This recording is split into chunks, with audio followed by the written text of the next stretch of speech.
Hello everyone. Okay, so I've been asked to give some perspectives on Nordic platforms and data connected to work. And I'm going to try to do that, but I'm first going to make the case for why the future work in the Nordics and in the world will be more like Netflix and chill, minus the chill. If you don't get the cultural reference, ask me in the break. All right, so my name is Tobias Porserud. I'm the president of the AppJobs Institute, and then you might wonder, okay, AppJobs Institute, is there an AppJobs? Yes, there are an AppJobs. And AppJobs, as you said, thank you for that, is that we are the world's largest community of gig workers. When I said I sent in the bio for a couple of months ago, there were 600,000 members. Last week we hit 1 million members. And now we're not in 250 cities, we're in 400 cities. We're adding 2 to 3 cities every day. And now it's not only 10,000 new members per week, it's actually 20,000 new members per week. So we're growing quite rapidly. And what we're trying to do is to try to be the gig worker's best friend. And I'm going to try to explain why there's a need for a best friend in the future of work. So just a brief commercial break here. We got 3 different branches. One is for the gig workers, one is for the gig providers, the Ubers and the Fedoras of the world, and then there's us in the white team. We are the AppJobs Institute, and we're trying to make this data come to as facts up on the table so we all can discuss it and then shape the future work. So our mission is to take all the data we get from this 1 million members across 40 countries and 400 cities and their interactions with 1,000 gig providing apps you can make money with.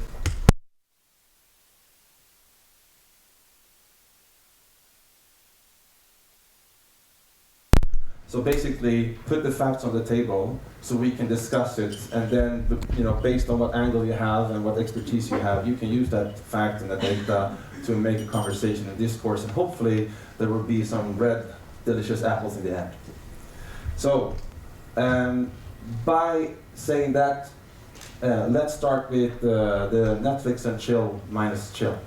And by doing that, I first need to talk about the history of the gig economy, or the platform economy, or the sharing economy, or the human cloud economy. There's many names of almost the same thing. Tonight and today, I'm going to call it the future of work, just because it's easier to say. And if you want me to describe why I'll do that, let's do that in the break as well. So basically, about 10 years ago, Uber and Airbnb was founded. Today on AppJobs.com, there's 1,000 likes on our platform. And if the progression is in the same pace, in 10 years there will be at least 10,000 gig working apps you can work with. So apps you can make money with. So that's a big transformation. And why is that, you can ask yourself. And I've asked myself that many times. And one of the key aspects of why this is happening, if we go back to 1937, and this guy, his name is Ronald Coase, he made a really influential article called The Nature of the Firm, trying to describe and define why is it that a firm has an optimal size. Why do we have firms? Why are we not only single cells on an open market doing transactions with each other? And he defined it as there's actually has to do about transaction costs, and I think you might will talk about that later as well. And if you look at that dynamic between the internal transaction cost and the external transaction cost, the internal transaction costs are the cost it is for, if we're going to start a company, the transaction costs are internal, is the cost it takes for us to communicate, to find each other, and to collaborate. And the external is all the cost it takes for us to communicate with the external world, outside our organization. So as long as the external transaction costs will be higher than the internal transaction cost, meaning that it's easier and it's cheaper and more effective to employ someone than to have an individual contractor on a 1099 basis, you will always try to grow your organization. You will have more employees. But when the external transaction costs are going down, someday those transaction costs will be lower than the internal ones. And that means that it's cheaper and easier and more effective to work with people outside an organization instead of inside an organization, making it better for an organization to shrink its size. So not have employees by having consultants, freelancers, gig workers, etc.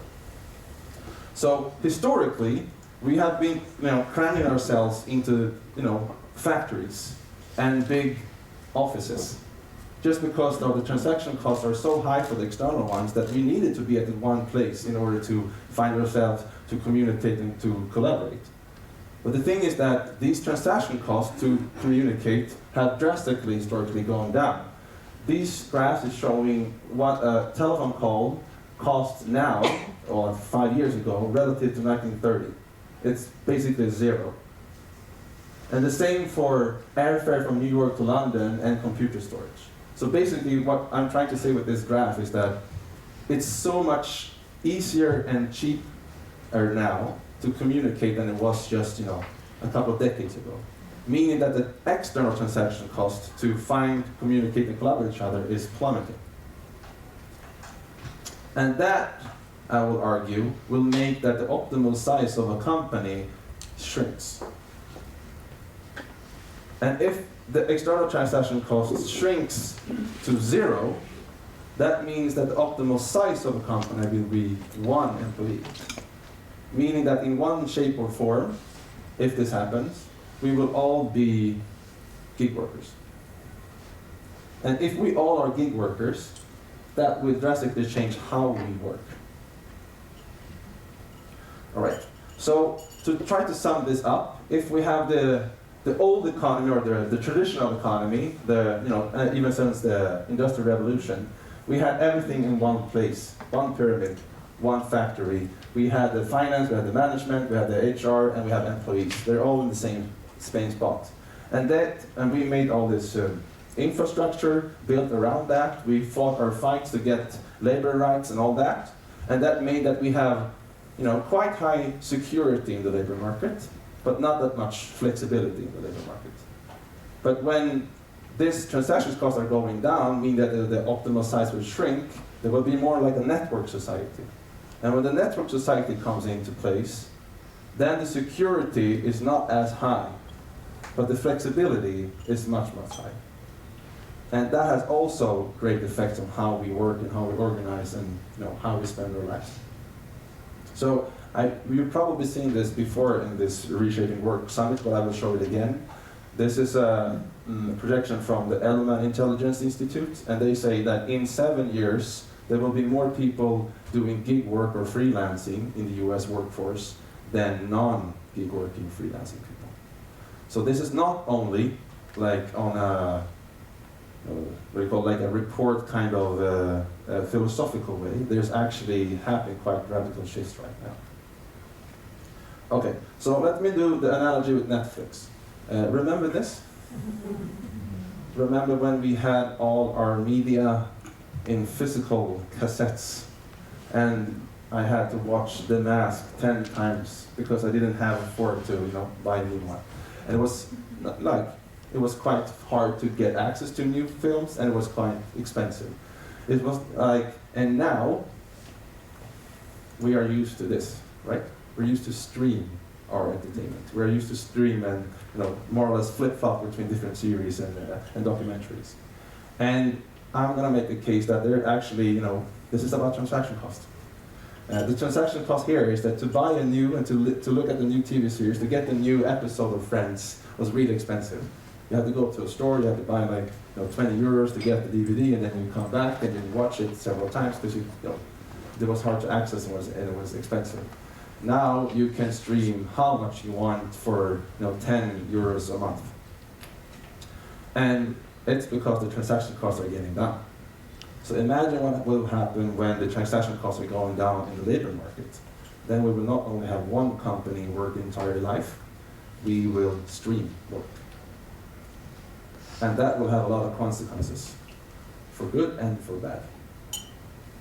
Okay, so that's how the future work will be at Netflix and chill without the chill.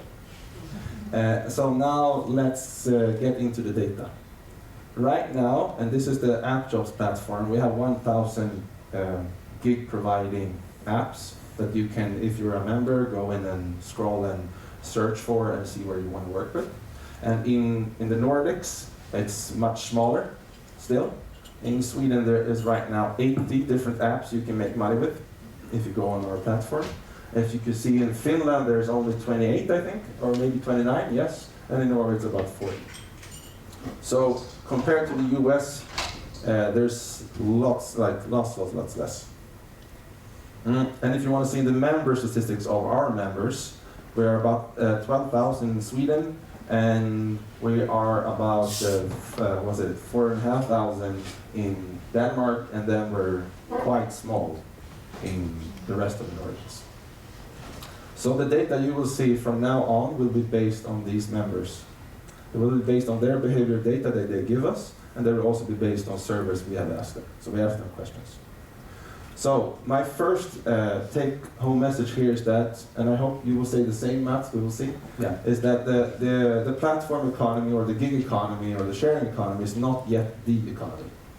It's big differences. And let's see if I can get this right. Yes.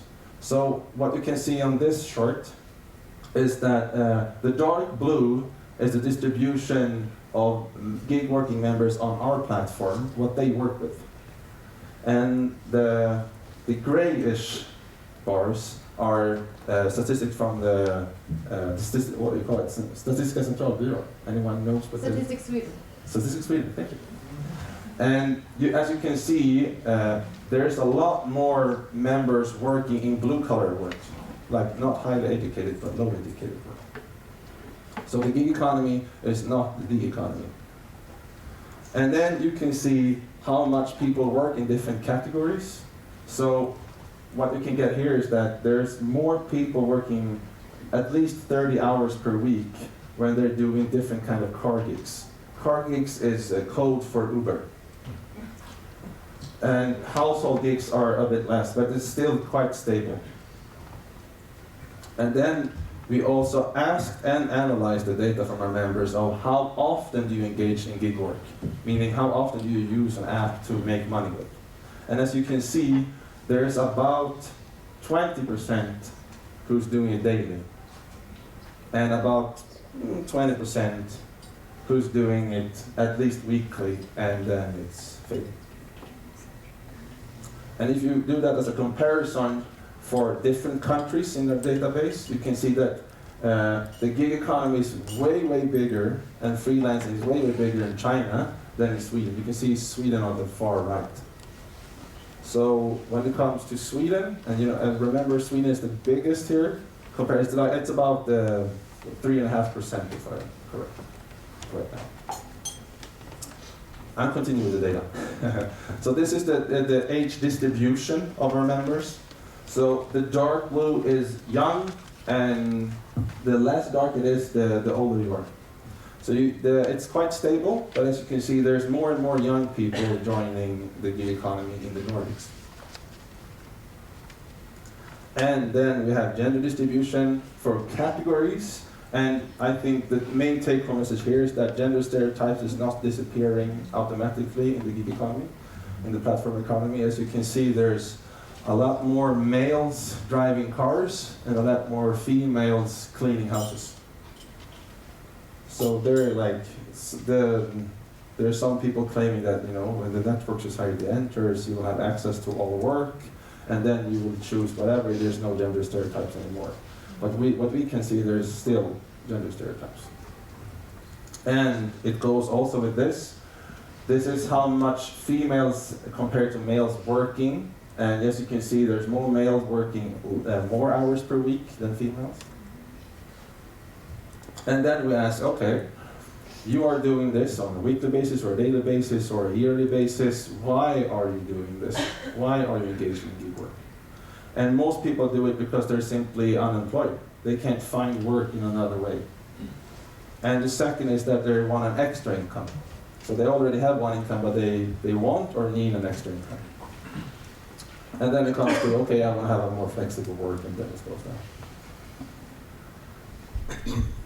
And of course, we want to also ask, okay, what's the downside? what's the downside for you to engage in gig working apps? And what people say there is that actually, this is surprising for me at least, is that the less interaction with colleagues are the highest, the number one. That they don't feel belonging. They don't have any people to interact with. You're alone in your car, or you're alone with your app, and you can't integrate with other people. And also, number two is that they have less access to credit, because if they go to a bank, it doesn't matter how much money they make, the bank is still going to say, are you employed? And then they have to say no. And then the bank says, sorry, there's no credit for you. So there's obviously one of the main concerns here for gig workers are the infrastructure is just not in place. So we tried to make a mind map of all the answers we got from our gig working members to see what concerns they have, and this is the result. And we're quite sure there are many more concerns in this new platform and gig economy, the future work, to take care of and to address, and we need all of us and more from our different perspectives to try to address these challenges and see how we can make it better.